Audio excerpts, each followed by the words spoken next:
The morning Wilhelmina Hadley walked away from the Carson Ranch. She did not look back. That was the rule she had made for herself years ago, standing over the smoking ruins of everything she had ever called home. You never look back, because looking back is how the past catches you. She had her saddlebag over one shoulder, her worn leather boots kicking up little clouds of red Arizona dust, and she was nearly to the gate when she heard his voice cut through the dry morning air like a blade through silk. Wilhelmina, just her name, one word. But the way Gideon Carson said it, low and deliberate, freighted with something she could not name and absolutely refused to examine, stopped her feet before her mind had even agreed to the stopping. She stood there, back to him, hand on the rough-hewn fence post at the edge of the property, knuckles going white. "Don't," she said. The word came out smaller than she intended. "I think you owe me a conversation." His boots crunched on the hard earth as he walked toward her, not fast, not slow. The measured pace of a man who had learned patience the hard way, out here where the land gave nothing freely and punished those who rushed. Not an explanation, not an apology, just a conversation. One honest conversation, Wilhelmina, before you disappear again. She turned then because she could feel the weight of what he was not saying pressing against the back of her skull like a brand. He stood 20 feet away, hat in his hands, the rising sun turning everything behind him the color of burning copper. His dark hair was uncombed. He had not slept. The lines around his eyes, lines she had memorized without ever meaning to, were cut deeper than usual. And there was something raw and unguarded in his expression that she had never once seen on his face in all the weeks she had spent on this ranch. Gideon Carson was not a man who showed his wounds. That was the first thing she had understood about him, and he was showing them now, standing there in the early morning with his hat in his hands and his jaw tight and his gray eyes holding hers across 20 feet of Arizona dust, and Wilhelmina Hadley, who owed nothing to anyone, who had structured her entire survival around owing nothing to anyone, felt the ground shift dangerously beneath her feet. "I came here owing you nothing," she said. Her voice was steady. She was proud of that. "And I am leaving the same way. I know that." He took one step forward, then stopped himself. "But I am not asking you to owe me anything, Wilhelmina. I am asking you to stay for one conversation. Not because you owe it to me, because I think you need it as much as I do, and I think you know that, and I think that is exactly why you are running." The word hit her like cold water. Running.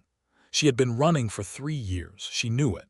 She had just never expected anyone out here, in this forgotten corner of the Arizona territory in the dry, blazing summer of 1883, to see it so clearly.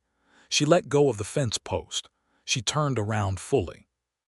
And she said the only honest thing she could manage in that moment. "You should have let me leave before I started caring whether I did."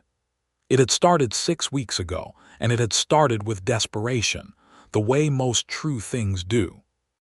Wilhelmina had arrived in the town of Coppervale, Arizona Territory, in late May of 1883 on the back of the afternoon stage from Tucson, with 43 cents in her coat pocket, a split seam along the left shoulder of her traveling dress, a false name she had been using for the better part of a year, and a story she had told so many times it had started to feel like the truth. She was a widow, she said when anyone asked, from back east, Philadelphia. Her husband had been a banker. She was traveling to meet her sister in California. None of it was true. Her name was Wilhelmina Hadley, and she was 26 years old, and she was not a widow, and she had not come from Philadelphia, and she had no sister in California. She had come from a small town in New Mexico Territory, where she had spent 4 months working as a bookkeeper for a man named Darcy Frome, who had turned out to be neither a legitimate businessman nor the kind of man who took kindly to discovering that his bookkeeper had figured out exactly where his money was actually coming from. When she had confronted him with the evidence, he had given her 12 hours to leave town and a very clear description of what would happen to her if she came back or if she talked. She had been moving ever since. West, then north, then west again, zigzagging across the territory the way a jackrabbit zigzags across open ground when a hawk is circling overhead. always working, always moving, always watching the door. She had done laundry, she had sewn shirts, she had helped a Mexican ranch family with their accounts for 3 weeks in exchange for room and board. She had translated letters for a Chinese merchant in a small mining camp outside of Globe. She was good at numbers. She was good at reading people. She was good at leaving before anything had a chance to root. Coppervale was a town of about 400 people, squatting in a wide valley between red sandstone ridges, sustained by a combination of cattle ranching, a small copper mine, and the kind of stubborn human refusal to acknowledge that the desert did not particularly want to be settled. It had 2 saloons, a general store, a doctor who was also the barber, a schoolhouse, a church, a bank that looked slightly too prosperous for the size of the town, and a boarding house run by a woman named Mrs. Ella Prout who charged 60 cents a week and served supper at 6 o'clock sharp and did not tolerate lateness, drink, or what she described as complicated women. Wilhelmina had 43 cents. She could not afford Mrs. Prout's boarding house even for one night. She stood on the main street of Coppervale in the golden late afternoon light with her saddlebag at her feet, and took stock of her situation with the cool, calculating efficiency that had kept her alive and free for 3 years. She needed work. She needed it immediately. The stage would leave again in the morning, and she had no money for the fare even if she knew where she wanted to go, which she did not. The notice board outside the general store was her first stop. She had learned early that notice boards told you everything worth knowing about a town who needed labor who had money, what the local economy was actually built on, what people were afraid of losing. She scanned it quickly. A reward notice for a missing horse, brown with a white star, answers to the name Persimmon. A church social announcement. A notice from the telegraph office about delayed mail service. 2 advertisements for ranch hands, both specifying men with experience in cattle. And half covered by the church social announcement, a smaller card written in a careful, educated hand. Bookkeeper required. Carson Ranch, 3 miles north of Coppervale on The Ridge Road. Honest work, fair wages, room and board provided. Inquire at the ranch or at the general store. Ask for Gideon Carson. Wilhelmina read the card twice.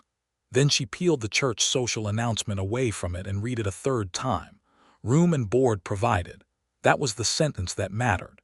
She needed room and board more than she needed wages. She needed a place to stop, even briefly, even just long enough to regroup and figure out where to go next. She went into the general store. The man behind the counter was heavyset and cheerful, with the broad red face of someone who spent a lot of time outdoors and the careful, measuring eyes of someone who had been selling things to people for a long time. His name, as indicated by the painted sign above the door, was Horace Webb.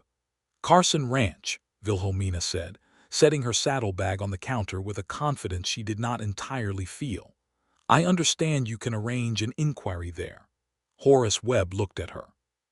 She could see him cataloging her the split seam, the travel dust, the quality of the bag's leather, which was good even if the bag was old, the steadiness of her gaze, the precision of her speech. Gideon Carson's not an easy man to work for, Horace said. He did not say it unkindly. Runs a tight operation, keeps his accounts in his own way and doesn't much care for people poking around in his business. I am not in the habit of poking, Wilhelmina said. I am in the habit of organizing. There is a difference. Horace Webb studied her for another moment, then he laughed, a short, genuine sound, and reached under the counter for a piece of paper. I'll send a boy out to the ranch. You can wait. There's a bench out front. She waited for 2 hours on that bench, watching Coppervale go about its evening business. Horses moved up and down the street. A group of miners came in from the East Road, dusty and loud. A woman in a good blue dress crossed from the church to the general store, and nodded at Wilhelmina with the cautious friendliness of someone who was not sure what category to put a stranger in. Children ran between buildings in the cooling air. It was, Wilhelmina thought, a real place, the kind of place people built their whole lives in without ever once wondering if they might need to leave it in a hurry. She had forgotten what that felt like. The sound of a horse coming in at a deliberate canter made her look up. The rider pulled up in front of the general store and dismounted in the smooth, economical motion of someone who had been doing it since he was old enough to climb into a saddle. He tied his horse to the post, pulled off his gloves, and looked directly at her. He was tall several inches over 6 feet, with the lean, work-hardened build of a man who spent his days in physical labor and made no apologies for it. Dark hair, a little too long, curling slightly at the back of his neck. A clean-shaven jaw with the shadow of a hard day already darkening it. And eyes that were an unexpected shade of gray, the color of storm clouds over the sandstone ridges, sharp and assessing and entirely focused on her. He did not smile. He did not offer a greeting before he had finished looking at her, which was not rudeness, she realized, but assessment. The same thing she was doing to him. "Miss Hadley," he said. She had given Horace Webb the name she was currently using, the false widow's name. But she heard her real name in the question anyway, the way you sometimes hear the truth lurking inside a well-constructed lie. "That is correct," she said, standing. She was tall for a woman, 5'7", and she met his gaze without difficulty. "Gideon Carson." He extended his hand. His handshake was firm and brief, the handshake of a man who meant what he said and said what he meant. "Horace tells me you want the bookkeeper position." "I am qualified for the bookkeeper position," she said. "Whether I want it depends on the terms." Something moved briefly in those gray eyes. Not offense, she thought. More like recalibration, the rapid adjustment of someone who had expected something different and found they preferred what they got. "Come inside," he said. "We'll discuss terms." They sat at the back table of the general store while Horace found reasons to be busy at the other end of the room, and Gideon Carson laid out the situation plainly. The Carson Ranch ran approximately 800 head of cattle on 4,200 acres of land north of Coppervale. He managed the ranch with the help of 4 permanent hands and whatever seasonal help he could get. His father had built the operation from nothing 20 years ago and had died of a fever 2 years back, leaving Gideon the ranch, the debts his father had taken out to expand the herd during a good year, and a set of account books that were, in Gideon's description, a disaster. "My father was a fine cattleman," Gideon said. He kept his voice even, but Wilhelmina could hear the shape of grief inside the evenness, the way you can hear water running beneath a dry riverbed. He was not a man who trusted numbers. He trusted his instincts. His instincts were good. His records were not. The bank in Coppervale had extended him credit to cover the debts and the running costs while he got the operation stabilized, but they were asking to see organized accounts before they would discuss the terms of refinancing. He needed someone who could take his father's scattered papers, his own rougher notes, 2 years of business since the death, and create from them a clear and accurate picture of where the ranch stood financially. "The accounts need to be ready for the bank by the 15th of August, he said. "That gives you approximately 7 weeks. Room and board are provided in the house. There is a spare bedroom. Wages are $1 a week above the standard plus an additional payment upon completion if the work is done satisfactorily. You would take your meals with the household. I have one permanent employee who also takes his meals at the house, Tom Ridley, my foreman. He is a decent man and will not trouble you." Wilhelmina looked at the table and did the arithmetic that she always did, the private arithmetic of risk versus necessity. She needed a safe place to stay and time to figure out her next move. 7 weeks was more time than she usually allowed herself. 7 weeks was also, she calculated quickly, enough time for Darcy Frome's attention to move on to someone else, enough time for the dust of New Mexico to settle, enough distance, both geographical and temporal, to make her feel slightly less like something being hunted. She looked back up at Gideon Carson. "I would need access to all the relevant papers from the beginning. No restricted areas of the accounts, no documents I am told are not my business. If I am to produce an accurate record, I need to see the complete picture." Agreed. "I would also need a clear working space and reasonable quiet during the working hours." Agreed. And I have references, she added because she had prepared for this, from my previous employers. She produced a folded letter from her saddlebag, a letter she had written herself in a hand different from her own and signed with the name of a Philadelphia banking house that existed, but employed no one named Wilhelmina Hadley. She was not proud of the deception, but she was alive, which she counted as the more important consideration. Gideon Carson unfolded the letter, read it, refolded it, and handed it back. "When can you start?" "Tomorrow morning," she said. He nodded once. "I'll have one of the boys bring a horse for you, 7 o'clock. He stood, settled his hat back on his head, and was halfway to the door before he turned back. There was a brief pause, the slight hesitation of someone deciding whether to say the optional thing. "Supper at the ranch is at 6, he said. "If you haven't eaten." She almost said no. She almost said she would manage in town, even though the truth was she had 43 cents and nothing was going to manage itself. But there was something in the way he said it, not charity, not performance, just plain practicality. The way you might tell someone where the water well was, that made refusal feel needlessly complicated. "Thank you," she said. "I'll come." She ate supper that night at the Carson Ranch for the first time, at a long table in a kitchen that smelled of pine smoke and dried herbs, with Gideon Carson at the head of it, his foreman Tom Ridley across from her, a weathered man of about 50 with kind eyes and a quiet disposition, and a silence that was surprisingly comfortable, like a worn quilt, familiar and undemanding. After supper, Gideon showed her the room she would use. It was small and clean, with a good iron bedstead, a washstand, a small desk under the window that looked out toward the ridge. The window faced west.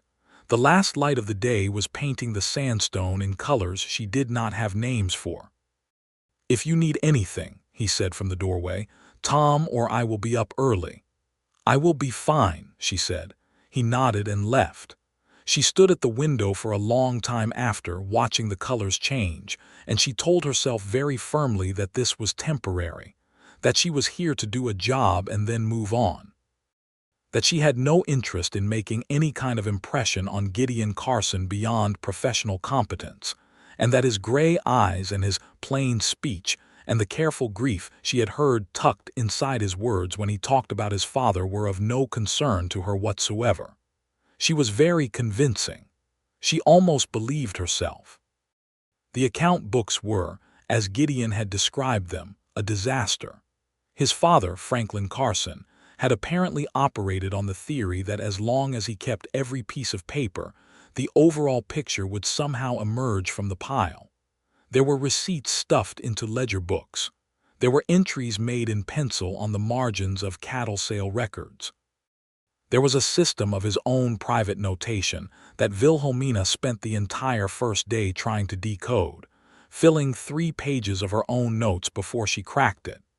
He had used a symbol system, a series of marks like a private shorthand, that once understood revealed itself to be quite meticulous, just completely impenetrable to anyone who hadn't invented it. She found the key on the afternoon of the second day.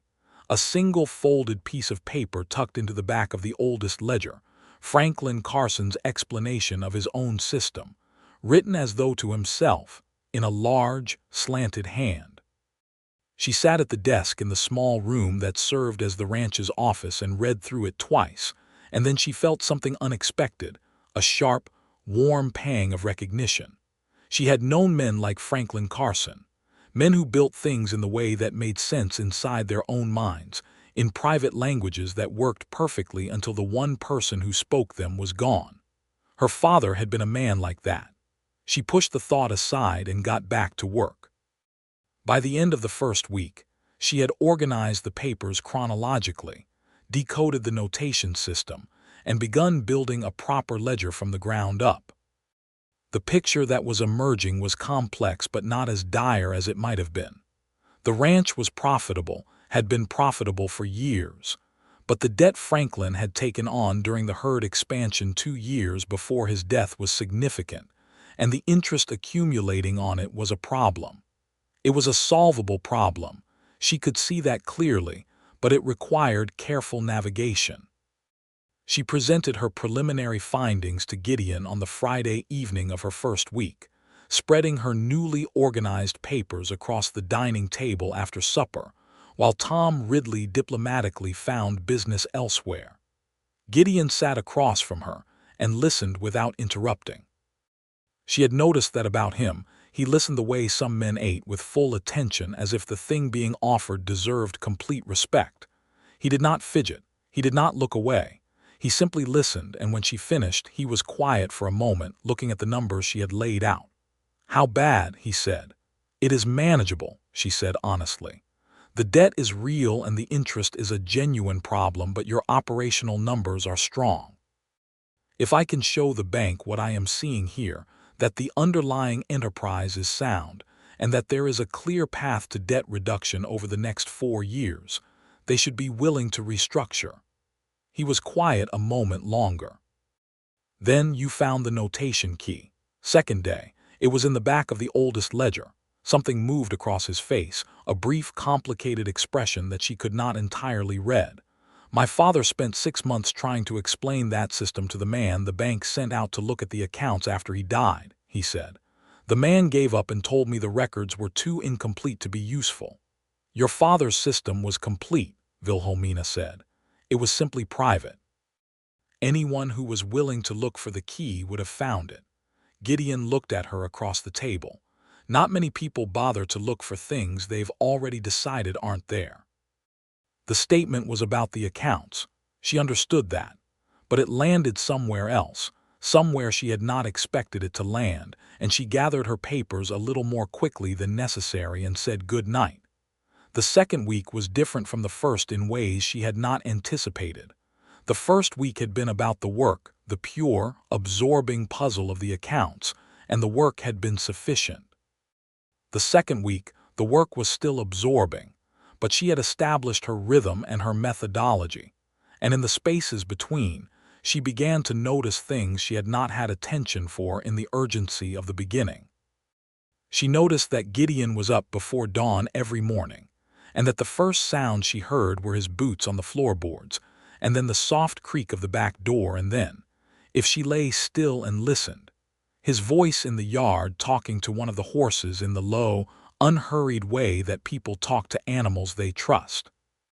She noticed that he ate his meals with the same focused quietness with which he did everything else, but that when Tom Ridley made a dry, understated joke, which he did perhaps once per meal, Gideon's face would shift into something warmer, a smile that arrived slowly and meant something. She noticed that the books on the shelf in the small parlor were not decorative. They were read. She noticed that he never asked her personal questions, though she could see sometimes that he wanted to. She noticed, in short, that Gideon Carson was a man who lived at a depth that his surface gave very little indication of, and that noticing this was not useful to her, and she kept noticing it anyway.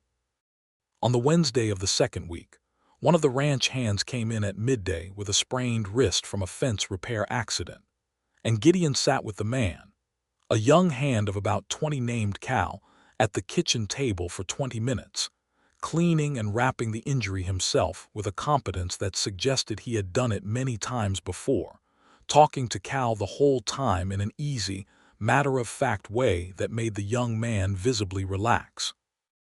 Wilhelmina happened to be passing through the kitchen for a glass of water. She should not have slowed down. She slowed down anyway. "You all right?" Gideon asked, not looking up from the bandaging. She realized he was talking to her. "Yes," she said, "just getting some water. There's cold biscuits from breakfast if you haven't eaten, shelf over the stove." She found the biscuits. She ate one standing at the counter. Cal, wrist wrapped and looking better, nodded at her on his way out.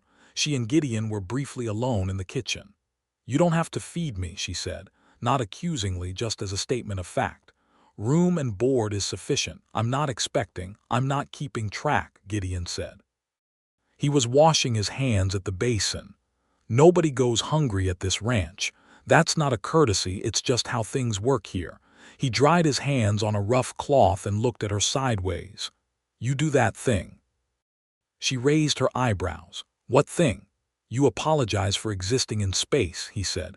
"You said sorry yesterday when you walked into the parlor while I was in there reading. I was sitting in my own house. There was no reason to apologize." Wilhelmina opened her mouth and closed it again. She set the remaining half of her biscuit on the counter. "I'll try to be aware of that," she said finally. "Don't try to be aware of it," he said. "Just stop doing it. You've earned your place here." He walked out the back door. She stood in the kitchen for a moment, looking at the half-eaten biscuit, and felt something she could not quite name begin to crack, very quietly, somewhere in the foundation of the architecture she had built around herself. She picked the biscuit back up and finished it. The third week brought a crisis that changed the texture of everything. Wilhelmina had been working late, the way she did when a thread in the accounts refused to resolve itself. It was perhaps 9 o'clock on a Tuesday night, the ranch house quiet around her, Gideon's lamp the only other light visible under his study door down the hall. She had found something in the older records that did not add up, a series of payments to a company called Meridian Cattle Co. that appeared in the books for about 18 months and then stopped, with no corresponding notation of why, and no record of any goods or services received in exchange. The amounts were not enormous $20 or $30 a month, but over 18 months they added to a sum significant enough that the bank would ask about it, and she needed an explanation she could document. She knocked on the study door, a pause, then, "Come in." He was at his desk writing, and he looked up when she entered. He had taken off his jacket. He looked tired in the private way people look when they have stopped performing and are simply being tired. "I'm sorry to interrupt," she said, and then caught herself and did not apologize for the apology because that would have been worse. He almost smiled, just the corner of his mouth. "What did you find?" She showed him the payments. He was still for a moment looking at the figures, and then he sat back in his chair and passed a hand briefly across his eyes. "Meridian Cattle," he said. "Do you know it?" Yes, he was quiet. She waited. Outside, a coyote was making its complaint to the night sky, and the sound of it came through the windows that were still open against the lingering heat of the day. Meridian Cattle was a shell company, Gideon said finally. It didn't exist in the way a normal company exists. It was set up by a man named Vance Cutler, who was on the county land board at the time, as a way of extracting unofficial fees from ranchers who wanted to avoid problems with their land patents. Wilhelmina said nothing, because she was very good at saying nothing at the right moment and letting people continue. "My father paid them," Gideon said. "For a year and a half he paid them." Because Cutler had the power to make the patent on the north section of this land very difficult, and my father had just taken out the debt for the herd expansion, and he could not afford a land dispute on top of it. The words were even, his jaw was not. "It was extortion. My father paid it. He never told me while he was alive. I found the papers after." Wilhelmina let the silence sit for a moment. Then, "Is Cutler still on the land board?" "No, he was removed 3 years ago." "Different matter, different rancher who had more fight than my father." A pause. "My father was not a man without courage. He was a man with a great deal to lose and not many people to help him protect it." "What happened to Cutler?" "He left the county. Last I heard he was somewhere in New Mexico, running a similar operation." Gideon looked up at her then, and his gray eyes were unguarded in a way they were never unguarded in daylight, in the presence of other people, in the ordinary business of things. "The payments should be documented as what they were, extortion. I would rather the bank saw that than a 20-year-old series of unexplained expenses." "That is the honest approach," she said. "And the correct one." Something small and involuntary happened to his expression. "Most people would tell me to find a way to make it look like something else, cleaner, less complicated." "I'm not most people," she said. She meant it as a practical statement about her professional approach. It came out sounding like something more personal, and she felt the heat of that recognition move up the back of her neck. She kept her face neutral. She was very good at keeping her face neutral. "No," Gideon said slowly. "You are not."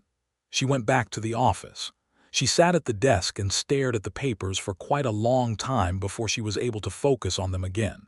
The 4th week. That was when the past caught up with her. It came in the form of a man on a gray horse who rode into Coppervale on a Thursday morning and began asking questions. Wilhelmina did not know about it immediately. She found out on the Friday afternoon when Tom Ridley came in from town with supplies, and a look on his face that she recognized, the look of someone carrying information they weren't sure what to do with. "Somebody in town asking after a woman," Tom said, setting the supply boxes on the kitchen table. He said it casually, the way experienced people deliver information they suspect is important. "Tall woman, brown hair, says she goes by different names, claims to be a widow, says she stole from his employer." Wilhelmina's hands were still on the ledger page she was holding. She did not let them move. "He showed a picture," Tom continued, busying himself with the boxes. "Horace Webb didn't know her. The woman at the boarding house said no. I said I didn't know anything about any widow." A pause. "Thank you, Tom," Wilhelmina said. "Didn't say anything for any particular reason," Tom said. "Just reporting what I heard." He left the kitchen. Wilhelmina sat with the ledger in her hands and did the arithmetic. Darcy Frome had sent someone, which meant she had been wrong about the timeline she had allowed herself. She had been wrong about the dust settling. She had been wrong about enough distance buying her enough safety. And now she was 3 miles outside of Coppervale on a ranch where she had established herself, where she had been useful, where she had, against every rule she had made for herself, begun to feel something resembling safe. She set the ledger down with great precision and deliberate care. Then she went to her room and began mentally cataloging what she could pack and how quickly. She was very still in the doorway of her room, thinking all of this through, when she became aware that someone else was also still at the other end of the hallway. She turned. Gideon was there, leaning against the far wall with his arms folded, and from his expression he had been there long enough to do his own arithmetic. "Tom told me," he said. "I'm not a thief," she said immediately, because it was the truth and it was the most important thing and she needed him to know it before anything else. "I know that," he said. "Not I believe you, I know that." As if it were a thing already established, a fact that required no investigation. She felt that crack in her foundation widen by several inches. "You should know," she started. "Wilhelmina." He pushed off the wall and walked toward her, stopping about 6 feet away. "I have your accounts. I have seen how you work. I have been watching you for 4 weeks. I know how this ranch's entire financial history looks to you, and I know what kind of mind you have, and the kind of mind you have does not steal." He said it plainly, without drama, the way he said most things. "Tell me the truth, not the story you've been telling, the real one." She had not told anyone the real one in 3 years. She had forgotten how to begin. She told him all of it. Darcy Frome, the accounts, the discovery, the threat, the 12 hours to leave New Mexico. The 18 months of moving before that, of other difficult situations she had navigated by the skin of her teeth. The false references, the false name. Her real name, given to him quietly, as though she were handing him something fragile. The fact that she was from a town in Kansas that she had left at 19 because the life available to her there, marriage to any one of several dull men, a quiet submission to invisibility, had seemed to her then as much of a trap as anything she had encountered since. He listened. He did not interrupt. He did not change expression very much. He was the best listener she had ever encountered, and somewhere in the middle of the telling she realized she was sitting on the floor of the hallway with her back against the wall, which she did not remember doing, and he had sat down on the floor across from her, and the angle of the light through the window at the end of the hall told her she had been talking for a long time. When she finished, the silence was not uncomfortable. It was the silence of something having been laid down after a long carrying. "The man in town," Gideon said, "working for Frome. Yes, he'll be back. They usually ask around once, then come back when they think they've found the thread." "I know." She looked at her hands. "I should go, I know I should go. I can be out before morning. You have work to finish," he said. She looked up at him. "The accounts," he said. "The bank meeting is in 3 weeks. The work is not done." He said it with absolute evenness, as if the decision had already been made and was simply being stated. And that man, whoever he is, has a description of a woman who travels alone under a false name. He does not have a description of a woman who is employed at this ranch under her real name and is known to the household. He paused. If you want to stay, that's your decision. I'm not asking you to stay because I need the accounts finished, though I do. I'm asking you to stay because you came here looking for a place to stand for a moment, and I think you found one, and I think it would be a damned shame if Darcy Frome managed to take that from you too. She looked at him for a long time. The late afternoon light lay across the hallway floor between them like something solid. Why? She asked, not challenging him, genuinely wanting to know. Why does it matter to you? He was quiet for a moment. Then, because some things should be protected. Because what you described, what Frome did was wrong, and the fact that you are the one hiding instead of him is also wrong. And because, he stopped. Because, she said quietly. He looked at her with those storm-gray eyes that she had spent 4 weeks cataloging without ever admitting she was doing it. Because I've been in this house for 2 years without anyone in it who, he stopped again, tried again.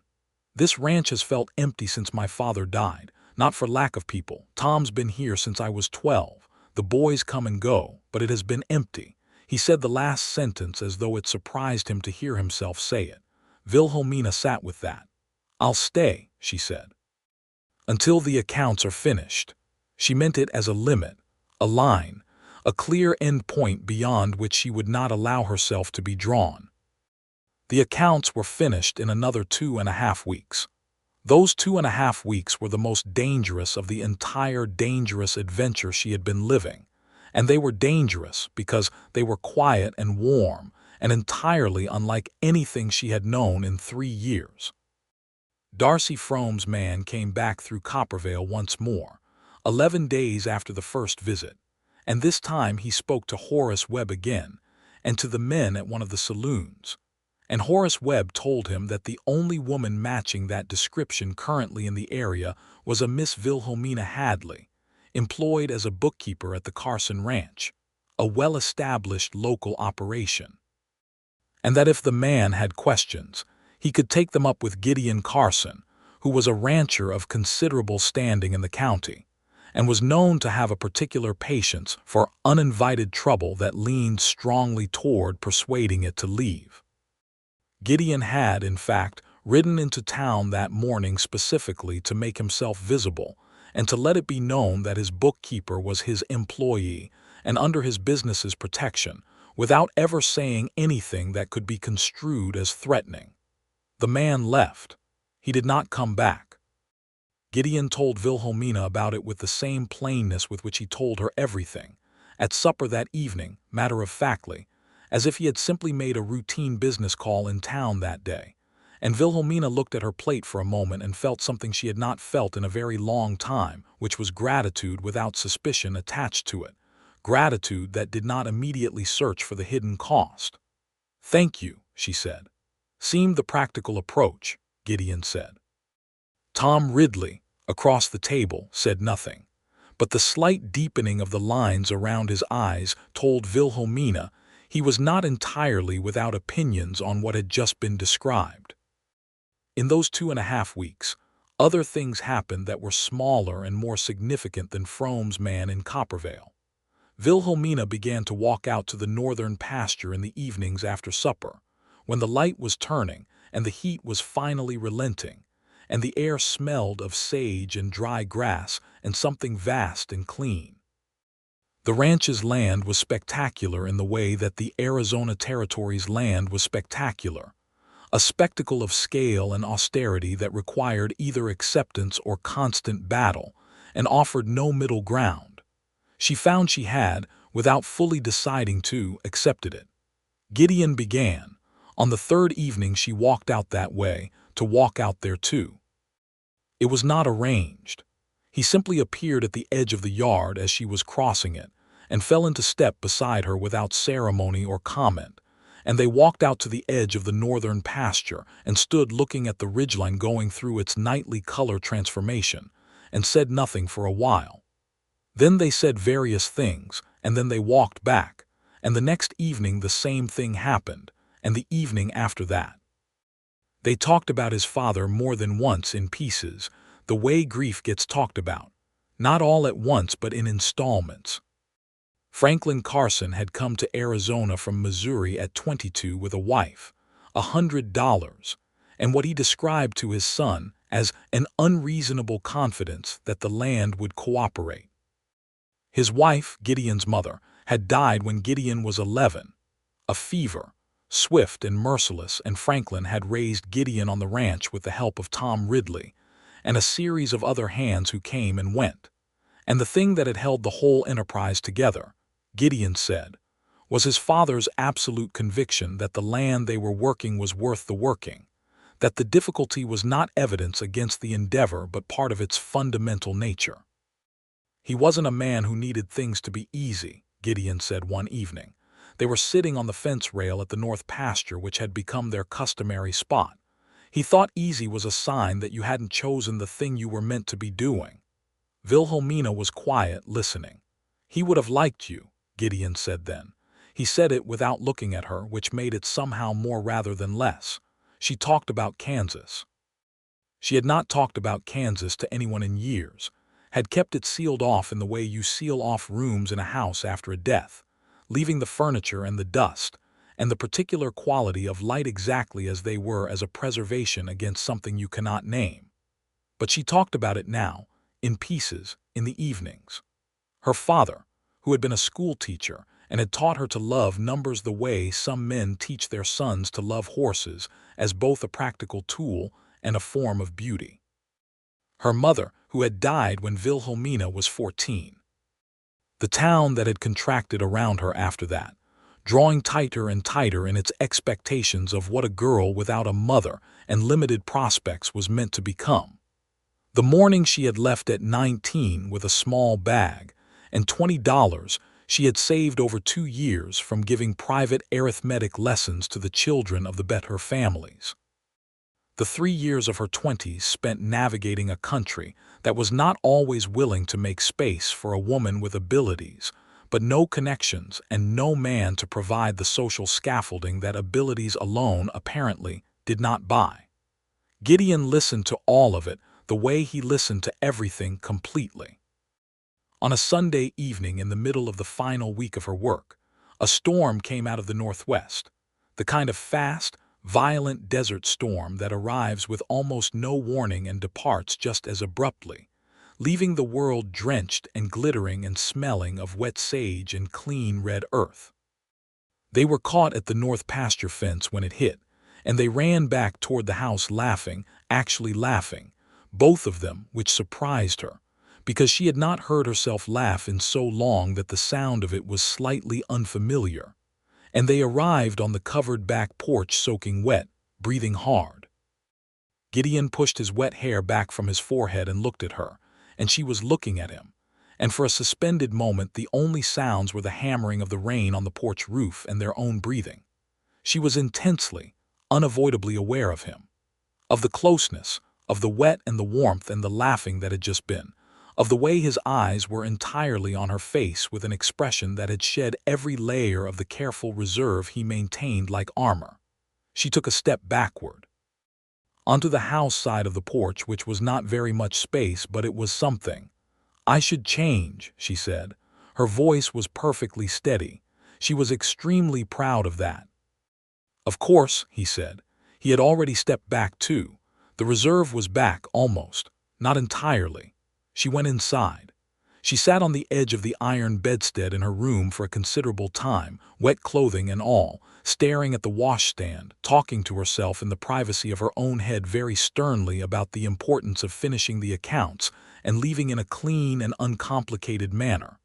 She had 4 days of work left. The argument she was making to herself required those 4 days to be sufficient time for logic to reassert itself. It was not. On the Wednesday of the final week, she found the letters. They were at the back of the last box of her father's papers, a bundle tied with a piece of brown string, addressed to Gideon from a woman named Clara Hendricks of Tucson. The dates were from about 2 years back, just before Franklin Carson's death, running for about 8 months after. Wilhelmina should not have read them. She read the first one before she understood what it was, and then she read enough of the second to understand the full picture. There had been a woman, a serious and intended woman, whom Gideon had apparently been in correspondence with during and after his father's illness, and the final letter in the bundle, which she also should not have read and also read, was from Clara Hendricks, regretful and kind, saying that she was marrying someone else, that she had waited as long as she was able, that she understood Gideon's obligations to the ranch and to his father's memory, but that her own life required her to move forward. Wilhelmina tied the bundle back with the string and placed it at the end of the table where the personal papers were separated from the financial ones. She was very careful. She was very composed. She was also, she discovered, feeling something she had not expected to feel, which was a hot, complicated ache that she spent the rest of the afternoon trying to identify and eventually gave up and simply sat with, because naming it seemed more dangerous than leaving it unnamed. That evening at supper, she said, without preamble, "I found a bundle of letters in the last box of your father's papers, personal correspondence. I've set it aside. I didn't read anything beyond what was necessary to understand they weren't part of the financial records." Gideon looked at his plate, a very small pause. "All right. I'm sorry," she said. You were doing your job," he said. "They should have been filed somewhere separate." He was quiet for a moment. "Clara is married. She has a child. She seems very well from what I understand. I'm glad for that." Wilhelmina looked at him. He looked up and met her eyes, and the look they exchanged was the most honest and most complicated look they had traded in all the weeks she had been at the ranch, and it said more things than either of them had words for. And then Tom Ridley said something about the weather, and the moment passed, and supper continued, and nothing was resolved, which was its own kind of resolution. She finished the accounts on the Friday. Every entry documented, every debt categorized, every asset listed, the Meridian cattle payments noted with a clear explanatory annotation regarding their nature as extorted fees, the path to debt reduction, mapped across 4 years with projected cattle prices based on current market rates, and a modest margin for uncertainty. It was, she thought with the particular satisfaction of a complete and exact piece of work, as thorough and clear a set of accounts as she had produced in her professional life. She presented them to Gideon on the Friday evening. He went through them page by page, carefully, asking questions at several points that demonstrated he understood exactly what he was looking at. His questions were good. She answered them. When he finished, he closed the ledger and sat with his hands flat on the cover for a moment. "This will satisfy the bank," he said. "It should more than satisfy them," she said. "The underlying picture is genuinely strong. The debt is real, but the operation is sound. They would be taking very little risk in restructuring. You've documented your own work as well," he said. "There's a notation in there attributing the organizational methodology to you and providing a reference for any further questions. I thought it might be useful for you to be able to tell the bank who organized the records." "And under what name?" he said. She met his eyes. "My real name, Wilhelmina Hadley, bookkeeper. If the bank needs to contact me after I've left." She stopped. She had not intended to say "after I've left" so soon, but it was there now, said. Something shifted in his expression. "Not much, enough." "When are you planning to leave?" he said. "The work is done," she said. "That was the arrangement." "The arrangement," he said, "was room, board, wages, and an additional payment upon completion." He reached into his jacket pocket and produced an envelope. Inside was 3 weeks' accumulated wages plus the completion payment, a sum considerably more than she had expected. He set it on the table between them. "That takes care of the arrangement." She looked at the envelope. She looked at him. Her heart was doing something she found anatomically inconvenient. "I'll leave on Monday," she said. "That gives me the weekend to make arrangements in town." "All right," he said. He stood. She thought he would leave. He did not immediately leave. He stood at the end of the table for a moment with one hand on the back of his chair, looking at her with his storm-gray eyes and the careful reserve that was not, tonight, quite as carefully maintained as usual. "For what it's worth," he said slowly, Whatever you decide to do after you leave here, wherever you go, you should know that you are excellent at what you do. Not just the numbers, the whole thing. The way you see a situation clearly and tell the truth about it, even when it would be easier not to." He paused. "That is worth more than you seem to have been told." She felt the ache again, and she knew what it was named now, and she wished she did not. "Thank you," she said. He nodded. He went to bed. She sat at the table with the envelope in her hands and the finished ledger before her, and the long, quiet, painful business of deciding what to do with what she knew. She was going to leave. She was going to leave because she had made a rule, and the rule existed for very good reasons, and the reasons had not changed, and the world was still as dangerous as it had always been, and Darcy Frome was still out there somewhere, and she still had no permanent safety. And she had learned in 3 very difficult years that allowing herself to depend on any situation was the surest way to be devastated when it changed. She packed her bag on the Saturday evening. She packed it with the same care and efficiency with which she did everything, and she did not let herself look around the room with any particular attention, did not acknowledge the window that faced west and the colors she had no names for, did not pay any special notice to the way the evening light lay across the wooden floor. She set the bag by the door. She went to supper. She ate quietly. Tom Ridley was unusually talkative, filling the silence with a long account of a cattle drive he had been part of back in 1871, when he was a young man, which she suspected was deliberate and was grateful for. After supper, she walked out to the north pasture fence in the cooling evening because she could not seem to not walk there, and she stood looking at the ridge in the late light, and after a few minutes she heard the footsteps behind her that she had been both hoping for and dreading. She did not look back. That was the rule, but he said her name. Wilhelmina, just one word, and she turned. And they were back at the beginning of this story, her hand dropping from the fence post, his hat in his hands, 20 feet of Arizona dust between them, the sun burning copper behind him, and everything they had not said hanging in the air between them like smoke. "You should have let me leave before I started caring whether I did," she said. He crossed the 20 feet, not quickly, not slowly. In the same measured way he did everything, and when he stopped it was close enough that she could see the morning dust still on his collar and the particular shade of silver in the gray of his eyes. "I know," he said. "I should have. I didn't want to." She looked at him. 3 years of running, of vigilance, of the private arithmetic of risk, of walls built and maintained and rebuilt when they cracked, all of it present in her chest, and also the accounts and the evening walks and the rain on the porch roof and the laughing and the way he had said "I know" that without even pausing when she said she was not a thief. "I don't know how to stay in a place," she said. It came out very quietly, as honest as she had ever been. "I think you do," he said.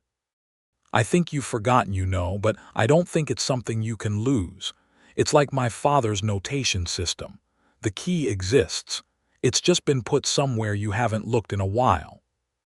She felt something give way inside her, a slow, deep structural release, the kind that doesn't announce itself loudly but changes everything.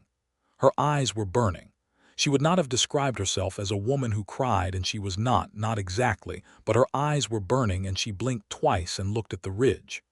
"If I stay," she said very carefully, "I'm going to need this to be a real thing, not a temporary arrangement, not a situation of convenience. I cannot survive a version of this that has a hidden expiration date. I've been surviving things I should not have had to survive, and She stopped. "I'm tired. I'm very tired of surviving. I would like at some point to simply live." "Yes," Gideon said, as if the word had been waiting in him a long time. "Yes," she said. "Yes to all of it, the real thing, the staying." He reached out and very slowly, giving her every opportunity to step back, took her hand. His was warm and work-roughened and held hers as carefully as if she were something he did not want to damage. "I am not a man who makes speeches, Wilhelmina. But I'll tell you plainly what I think, which is that you are the most extraordinary person who has walked into this ranch in all the years I have been running it, and I have been trying to find a reason you should stay that doesn't simply amount to the fact that I want you here and I can't find one, so I'm going with the truth instead." She looked at their joined hands. Then she looked up at him. "That is not a bad speech," she said, "for a man who does not make speeches." The corner of his mouth moved. Then she was smiling, and he was smiling, and the sun was going down in all the colors she had no names for over the red sandstone ridges of the Arizona Territory, and she was, for the first time in 3 years, not running. She stayed. The bank meeting was on a Tuesday morning, 3 days after the conversation at the fence, and Gideon took her with him. She sat in the Coppervale Bank manager's office. A man named Clifton Hale, careful and correct, who wore his jacket even in the July heat and spoke in the precise, considered tones of a man who chose each word as though it would be audited, and she presented the accounts. She walked him through every section, answered every question, explained the Meridian cattle notation and its history without apology or evasion. Hale listened. He asked good questions. He consulted with his colleague behind a closed door for 20 minutes. When he came back, he offered a restructuring arrangement that reduced the quarterly payment by 40% over a 5-year period at a fixed interest rate. It was, Wilhelmina told Gideon quietly on the way out of the bank, better terms than she had projected. Considerably better. He was impressed, Gideon said. He held the door of the bank open for her, and she walked out into the bright morning Coppervale street. The accounts were solid, she said. He would have been foolish not to restructure. He was impressed by the accounts and by the person who presented them, Gideon said. There is a difference, and I think you should let yourself acknowledge it. She looked at him. He was not smiling, but the line of his mouth was softer than usual. All right, she said. I will acknowledge it. They walked down the main street of Coppervale together in the July morning, and Horace Webb came out of the general store and greeted them both with a warmth that told Wilhelmina. The town had already performed its own collective arithmetic about what was happening, and Tom Ridley was waiting with the horses outside the feed store, and he tipped his hat to her with the particular expression of a man who had been hoping for this specific outcome for some weeks. The 4 months that followed were the most fully inhabited months of Wilhelmina Hadley's adult life. She stayed on at the ranch not as the bookkeeper. The bookkeeper position was finished, but as herself, which was a far more complex and interesting arrangement. She wrote to the bank in Philadelphia that had provided her false reference, having no further need of the deception, and replaced that letter in her own conscience with the truth, which was simply that her skills existed and could be demonstrated without fabrication. She wrote also, under careful consideration, to the county land office, providing a documented account of the Meridian Cattle Company and Vance Cutler's extortion scheme, knowing that her account would join others already on record and might or might not produce any formal consequence, but constituting one more honest reckoning with an injustice that deserved reckoning. She helped Tom Ridley with a particularly knotted problem involving the seasonal hand payroll that he had been managing with increasing frustration for years, and after she had sorted it out, he sat back in his chair in the kitchen and said, "I don't know how he managed without you," in a tone that was about more than the payroll and that she did not comment on. She and Gideon were careful with each other in those early months, careful in the way of people who know something valuable has been identified and do not wish to damage it with haste. They talked every evening. They walked out to the north pasture fence most evenings when the work of the day was done. They argued twice, seriously. Once about whether the south pasture fencing should be extended this season or next, which was ostensibly about cattle management, and actually about the tension between optimism and caution as organizing principles for one's life, and once about a more direct matter, which was what to do about the continuing presence of Darcy Frome somewhere out there in New Mexico territory. On the second argument, Wilhelmina's position was that the situation should simply be allowed to lie, that Frome's man had not returned, that drawing any further attention was riskier than quiet avoidance. Gideon's position was that a man who used threats to silence people who had discovered his criminal activities would find another target if Wilhelmina was not handled, and that the right thing, the necessary thing, was to provide her documented account of Fromm's operation to the appropriate territorial authorities. "I won't have you living the rest of your life looking over your shoulder," he said. It was the most direct thing he had said to her about the future, about the rest of your life, and the phrase sat between them with its full weight after he said it. She looked at him for a long moment. "You are very determined," she said. "I am determined about the things that matter," he said simply. She wrote the account. She sent it to the United States Marshal's office in Tucson, documenting in precise detail what she had discovered in Darcy Fromm's accounts, including the names of the operations she had identified and the approximate amounts involved. The Marshal's office, to her genuine surprise, responded within 3 weeks. An investigation had already been opened into Fromm's activities based on a complaint from another party. Her testimony was valuable. Fromm was arrested in December of 1883 and charged with fraud, extortion, and several associated crimes. He would spend the next 7 years in the territorial prison at Yuma. When the letter arrived telling her of the arrest, she read it twice and then sat very still at the kitchen table for a considerable time.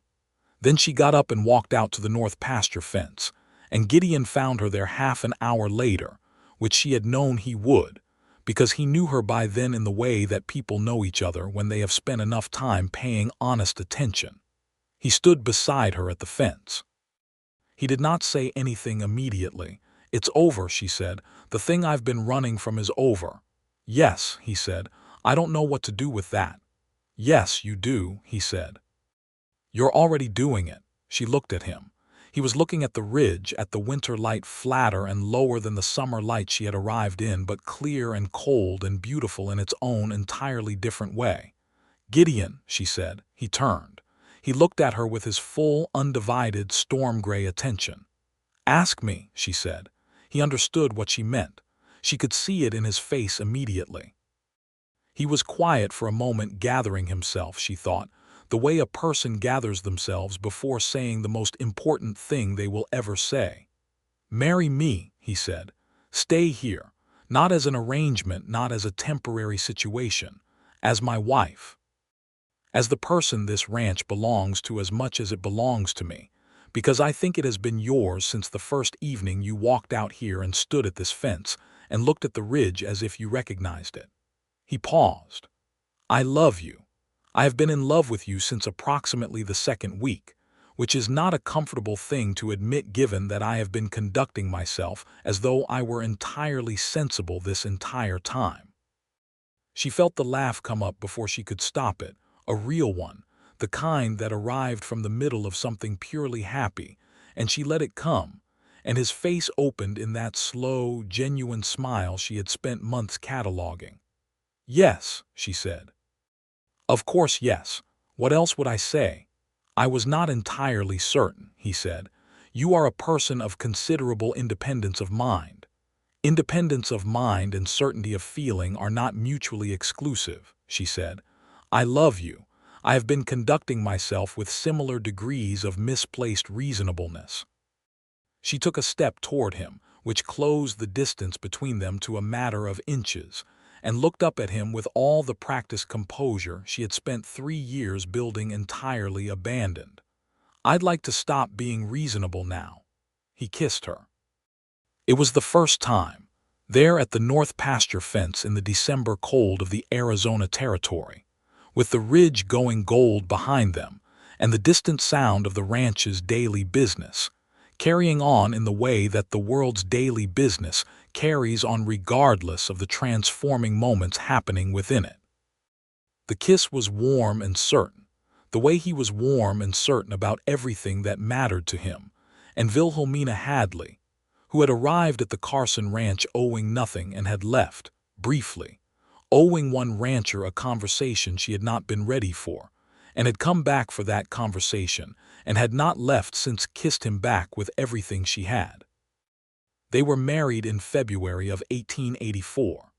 The ceremony was performed by the minister of the Coppervale Church on a crisp, bright Saturday morning, with Tom Ridley as the witness and Horace Webb and his wife in attendance, and half the town of Coppervale present in the church because news traveled quickly in small places and Gideon Carson getting married was news.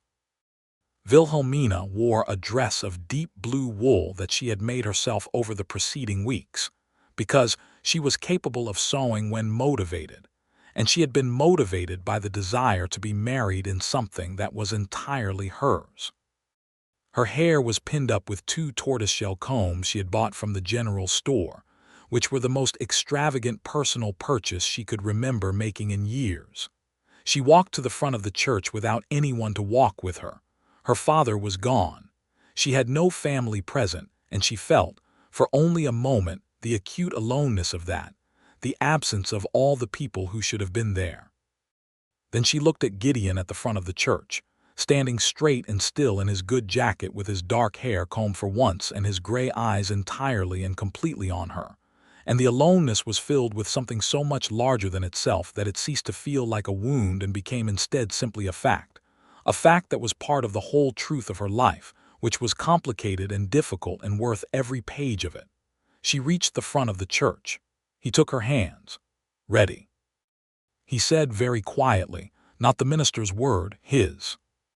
"I am always ready," she said, which was not entirely true and which they both knew was not entirely true, but which was true enough in the ways that mattered.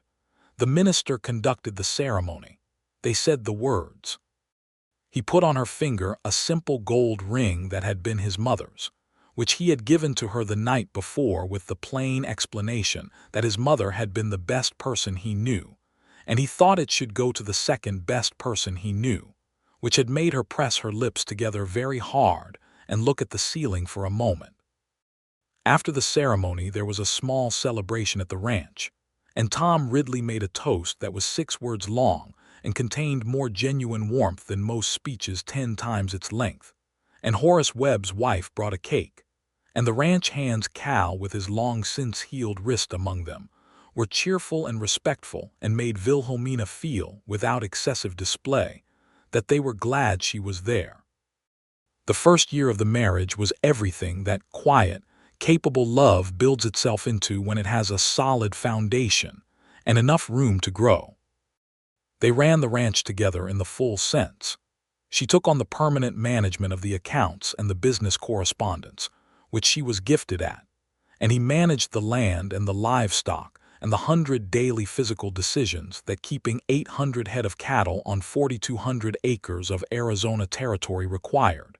And in between these 2 domains, they occupied a shared middle ground that was simply the business of being in each other's lives, which was the best business either of them had ever been in. She learned the ranch in new ways, learned the cattle, individual animals among them that she began to know by sight, learned the particular rhythms of the land across the seasons, the way the light changed with the time of year, and the way the rain, when it came, transformed the red earth into something almost unrecognizably green and soft and briefly, temporarily lush. She learned to ride better than she had ridden before.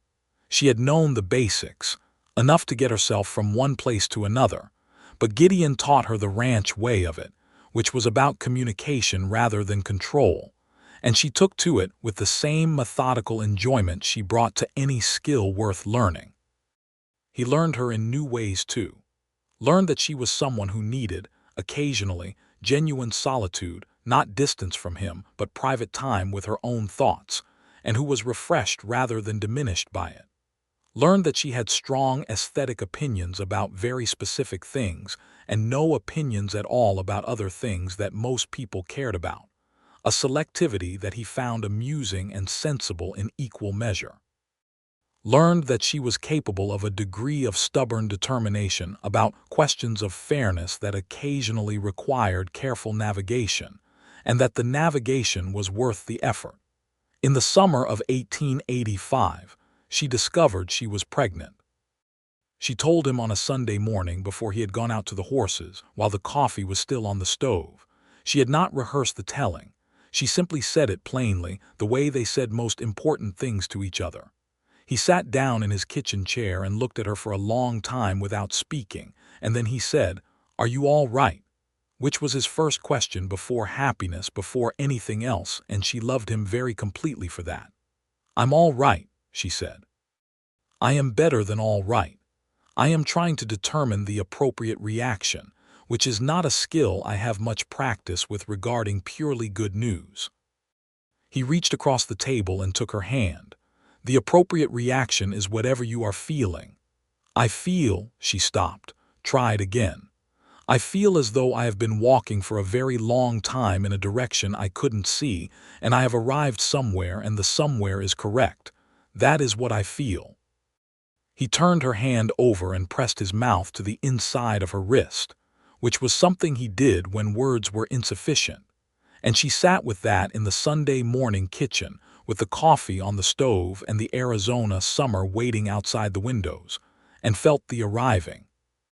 Their son was born in January of 1886, in the bedroom of the Carson Ranch house, with the doctor from Coppervale in attendance, and Tom Ridley pacing in the kitchen with a coffee cup he kept forgetting to drink from. He was born healthy and loud, with a full head of dark hair and gray eyes that were his father's from the beginning, and they named him Franklin, for Gideon's father, because the ranch and the man who had built it deserved to have his name carried forward by someone who would never know what it had cost and might therefore carry it more lightly.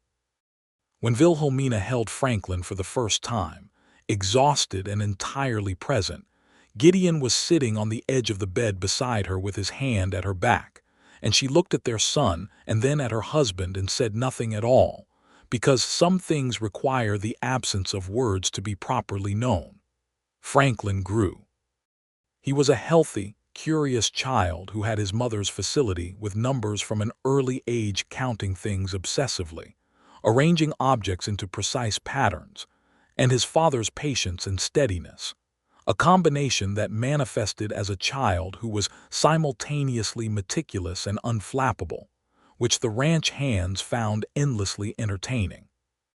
By the time he was 2, he was following Gideon around the yard with the seriousness of a small deputy, and Tom Ridley, who had been teaching ranch skills to Gideon's generation and was now in his 60s, began the whole thing again with an obvious enjoyment that kept years off him.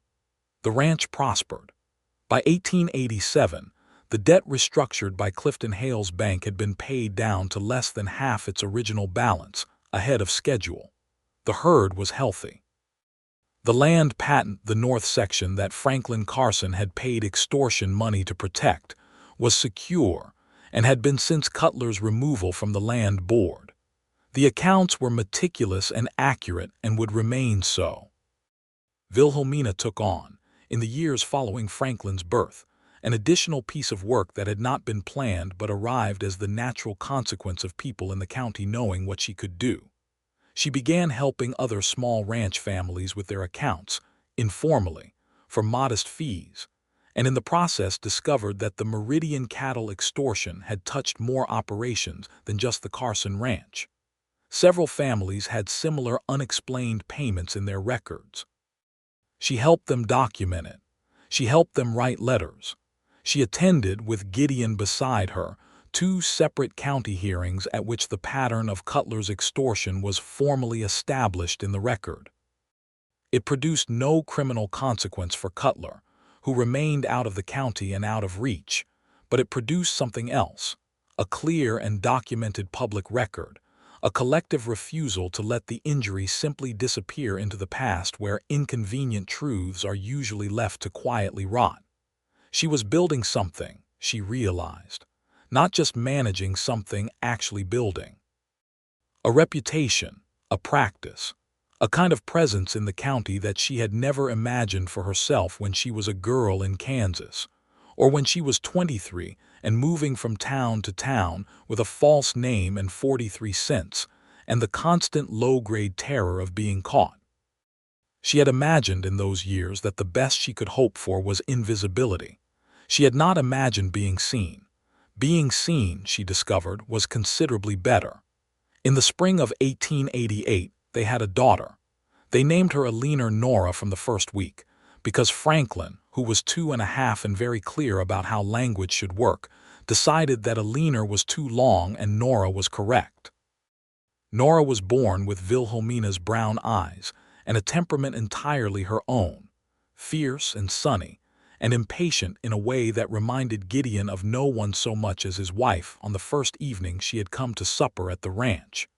Before she had let herself relax at all, every movement carrying the potential energy of someone who was deciding, constantly, whether the situation was safe enough to invest in.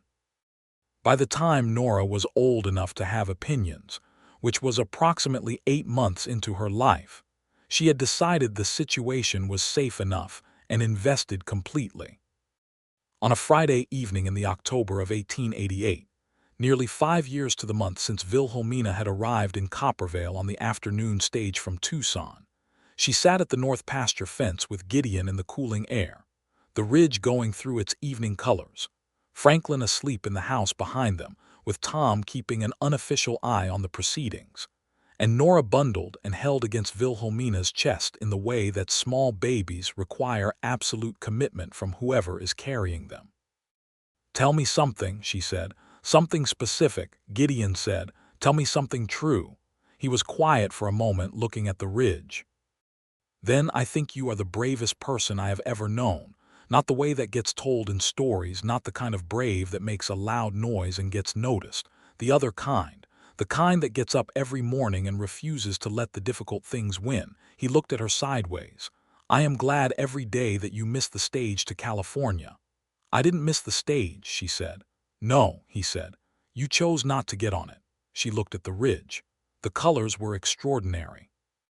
She had been trying to find names for them for 5 years, and she had decided in the end that the absence of names was the point, that there were things in this world that were better held than labeled, better inhabited than described.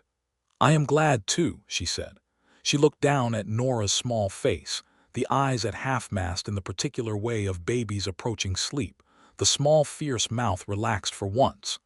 "I used to think that needing a place meant you were weak. And now? Now I think needing a place is exactly as necessary as breathing," she said.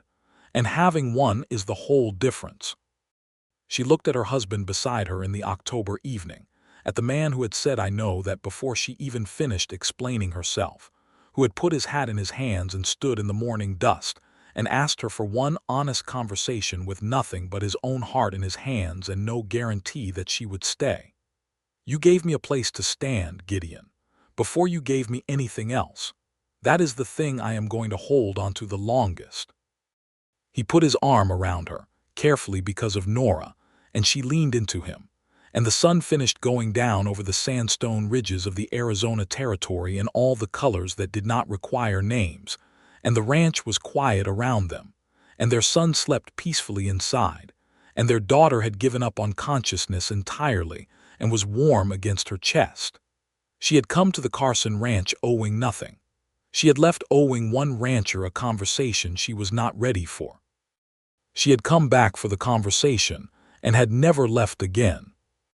And in the fullness of what that had grown into, the accounts and the evening walks and the rain on the porch and the letters to the marshal's office and the Kansas girl who had believed her whole life that the best she could manage was invisibility, she found that the debt she owed, if you were going to call it that, was not to Gideon Carson at all.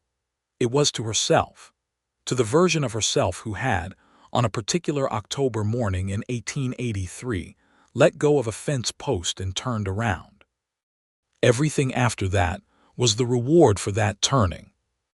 The years that came after were full in the way that only the lives of people who have found their place are full, not without difficulty, because the land and the work and the raising of children and the management of businesses and the ordinary wearing nature of time do not stop presenting difficulty simply because the internal architecture is sound, but full in the sense of deeply inhabited, of being genuinely present for the things that matter, of having chosen the life rather than arrived in it sideways and exhausted.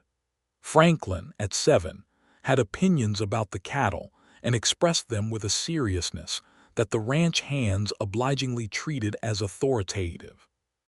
Nora, at 4, had discovered an interest in the horses that worried her mother for about 3 weeks, and then revealed itself to be the horse-sense version of the same gift her father had, a quality of patient attention that the animals responded to with trust. And the worry became pride, and eventually became the simple fact of a girl who spent most of her voluntary hours in the company of horses and was entirely content. The accounts of the Coppervale surrounding ranches that Wilhelmina managed continued to be her particular domain, and she had, by the late 1880s, formalized it to the degree of having regular office hours at a small room above the general store that Horace Webb rented to her at a rate that suggested he considered her presence on the main street of Coppervale a civic good. She was respected in the county in the way that people are respected when they have earned it through consistency and honesty over time, without making noise about it. Gideon Carson ran a good ranch and was known as a fair man. He was on the county commission for 2 terms in the late 1880s and early 1890s, and served on the school board, and was the person most of the smaller ranchers called when they had a problem they needed thinking through. He was, as Wilhelmina told him with complete sincerity in the 10th year of their marriage, the most genuinely decent person she had ever encountered, which she qualified by saying that she had encountered a considerable sample of people under varying conditions, and felt she was in a position to make a meaningful comparison. He had kissed her for saying it, which she had expected, and then he had said very quietly that the same was true of her, which she had not expected, and she had told him he was biased, and he had said yes he was, and that bias did not change accuracy. In 1892, they had another child, a second son, whom they named James after Tom Ridley's given name, because Tom had retired the previous year and gone to live with his daughter's family in Prescott, and the empty chair at the Carson Ranch kitchen table was its own quiet acknowledgement of how much he had meant. Tom, informed of the naming by letter, wrote back in his characteristically economical style to say that he was deeply honored, and that if James had half the sense of his parents he would do all right, which was, from Tom Ridley, an effusion. James was the loudest of the 3 children and the most sociable and the most creative in his relationship with the truth, which Wilhelmina addressed with the combination of unflinching clear-sightedness and genuine warmth that she had once thought belonged only to the professional side of her character, and had discovered belonged also and perhaps more originally to the mothering side. The Carson Ranch in the early 1890s was a different place from the Carson Ranch of 1883, but its difference was not loss, it was accumulation. The same land, the same sandstone ridges going through their color changes in the evenings, the same north pasture fence where the most important conversations of 2 lives had happened, more rooms in the house, added when the children required them, a second barn, a kitchen garden that Wilhelmina had established in the 2nd year of the marriage and expanded every year since, that produced more than they needed and supplied several of the ranch hands' families with vegetables through the growing season.